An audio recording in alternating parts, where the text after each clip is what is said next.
प्रिय विद्यार्थियों, नमस्ते। पिछले वीडियो में हमने जो पाश्चात्य राजनीतिक चिंतन की जो पृष्ठभूमि है, विशेषकर के यूनानी राजनीतिक चिंतन, उसके विषय में पढ़ा। यूनान के समाज, राजनीति, अर्थव्यवस्था के बारे में जाना।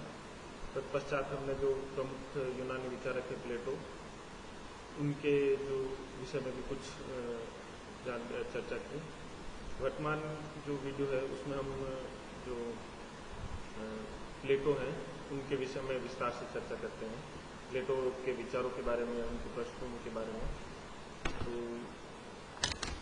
प्लेटो का जो सर्वाधिक जो प्रमुख योगदान माना जाता है राजनीतिक चिंतन में, वह है उनकी दार्शनिक राजा की अवधारणा।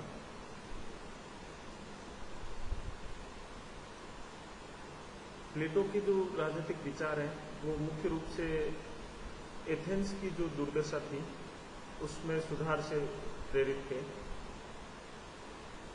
और वे चाहते थे कि एथेंस का शासन एक दार्शनिक राजा द्वारा किया जाए।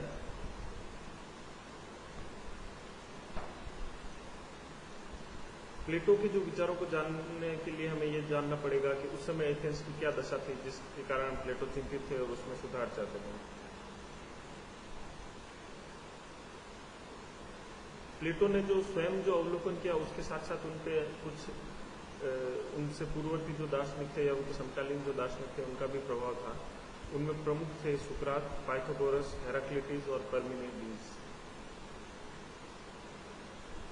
प्लेटो ने जो प्रमुख रचनाएं की थी वह है Republic, the Statesman, the laws.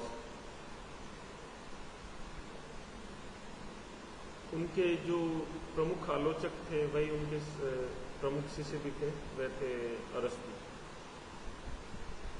और आधुनिक समय में जो प्लेटो के जो सबसे प्रमुख आलोचक माने जाते हैं वो है कार्ल पॉपर।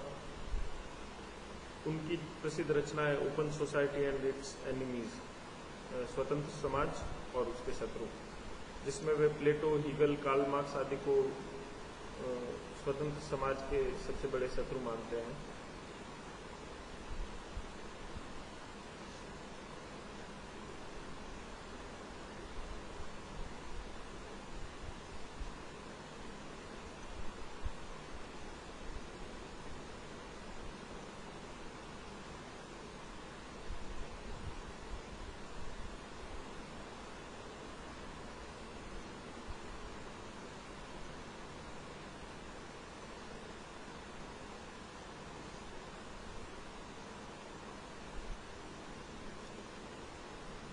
प्लेटो के जो विचार हैं उनको सामान्यतः आदर्शवादी धारा में माना जाता है। आदर्शवादी धारा से तात्पर्य उस विचारधारा से है जो व्यक्ति के स्थान पे समग्र या समूह को, जिसके प्रतिनिधि रूप में हम समाज या राज्य को ले सकते हैं, को अधिक महत्व देता है। व्यक्ति के स्थान पे जो समाज और राज्य को अधिक महत्व देता है, उस विचारधारा को आदर्शवाद कहा जाता है। इसकी जो प्रमुख प्रतिद्वंदी विचारधारा है वह व्यक्तिवाद है, या भौतिकवाद भी दोनों कहा जाता है। उसके जो प्रमुख प्रतिपादक है हॉब्स या लॉक।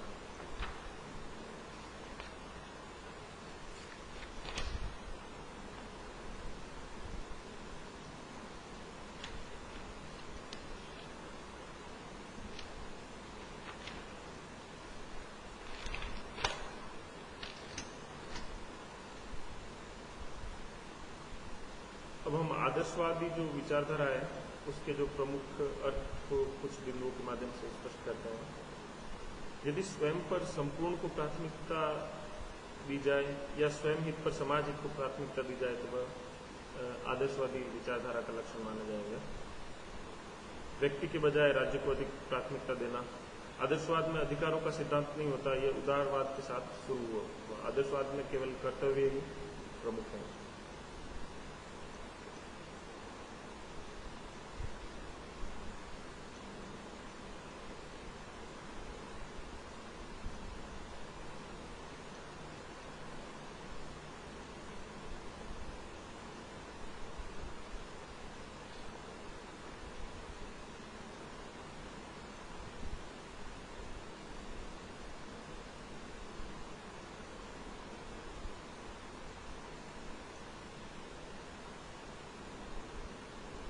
दार्शनिकों की जो पद्धतियां हैं उनको प्रमुख रूप से दो पद्धतियां मानी जाती है। एक तो मानी जाती है आगमनात्मक पद्धति, एक मानी जाती है निगमनात्मक पद्धति। आगमनात्मक पद्धति को इंडक्टिव जो है मेथड कहते हैं और निगमनात्मक पद्धति को डिडक्टिव मेथड कहते हैं। इंडक्टिव में विशेष से सामान्य की ओर विशेष से सामान्य की ओर जो है निष्कर्ष निकाले जाते हैं। विशेष किसी घटना से कोई सामान्य निष्कर्ष निकाला जाता है, जबकि जो निगमनात्मक पद्धति है उसमें सामान्य से विशेष की ओर जाया जाता है।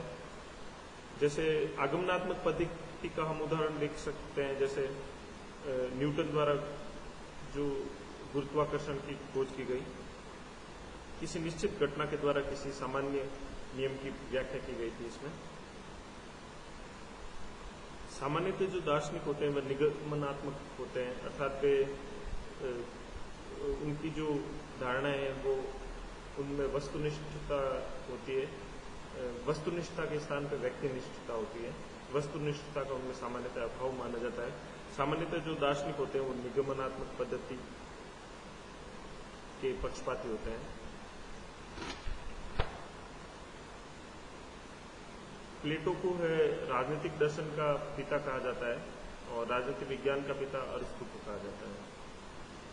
प्लेटो के समय जो एथेंस की जो संकट था या ऐसे एथेंस की जो समस्याएं थी वह थी, एक तो स्पार्टा से एथेंस को पराजय का सामना करना पड़ा था, दूसरी थी वहां पे राजनीतिक अस्थिरता थी। एथेंस में जो है शासक वर्ग और आम आदमी के बीच भी तनाव की स्थिति थी।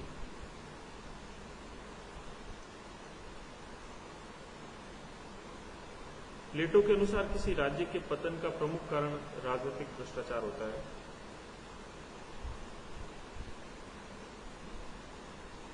अतः वे भ्रष्टाचार को रोकने के लिए किसी दार्शनिक को राजा बनाना चाहते थे।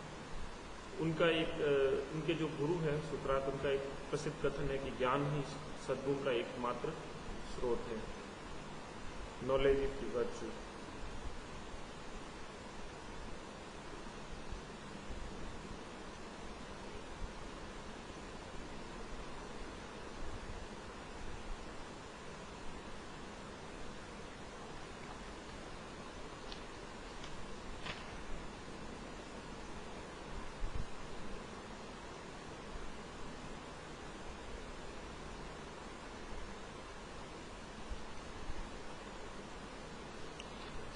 प्लेटो ने जो उस समय की जो एथेंस की समस्याएं थी, एक तो जैसे वहाँ स्पार्टा के साथ काफी समय से युद्धरत था और अंत में उसको पराजय का सामना करना पड़ा था, जिसको पेलिपिनोज वार भी कहा जाता है। दूसरा थी वहाँ पे आंतरिक अस्थिरता थी, एक के बाद एक जो शासन प्रणालियां हैं वो परिवर्तित होती जा रही थी और जो आम जनता थी उसमें शासक वर्ग के प्रति काफी असंतुष्ट थी। प्लेटो देखते हैं कि एथेंस एक नगर नहीं है बल्कि दो नगर हैं, एक तो अमीरों का नगर और एक है गरीबों का नगर। जो समाज की समृद्धि शासक वर्ग से संबंधित कुछ लोगों के हाथों में संकेंद्रित थी, वही जो साधारण लोग थे उनका जीवन दुखमय बना हुआ था। ऐसी स्थितियां लोगों की अपने मातृभूमि की ओर मनोबल को प्रभावित करती हैं। आंतरिक राजनीतिक अस्थिरता किसी राज्य को बाहरी खतरों से भी सुभेद्य बनाती है।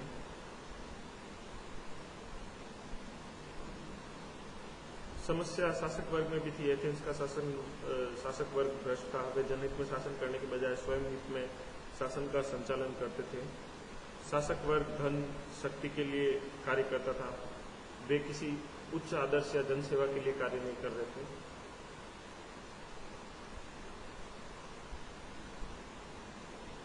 और शासक ऐसा क्यों कर रहे थे कि वे अपने स्वार्थ के लिए शासन कर रहे थे, जनहित के लिए शासन नहीं कर रहे थे। तो प्लेटो इसका कारण बताते हैं शासक वर्गों की अज्ञानता। वे वास्तव में अपने जो मूल हित को या अपने दीर्घकालीन हित को न पहचान के अपने जो क्षुद्र हितों को ही पहचान रहे थे।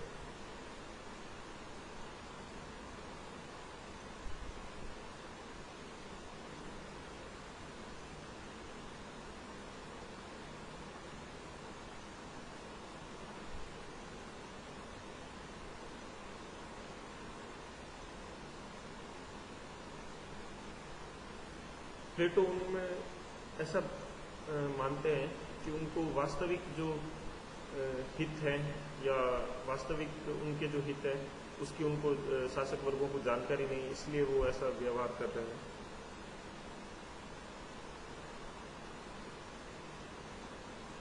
इस संबंध में प्लेटो कहते हैं कि जब तक दार्शनिक शासक नहीं बन जाता या शासकों के द्वारा दर्शन शास्त्र नहीं सीख लिया जाता तब तक मनुष्य जीवन की स्थिति का ये अंत नहीं है।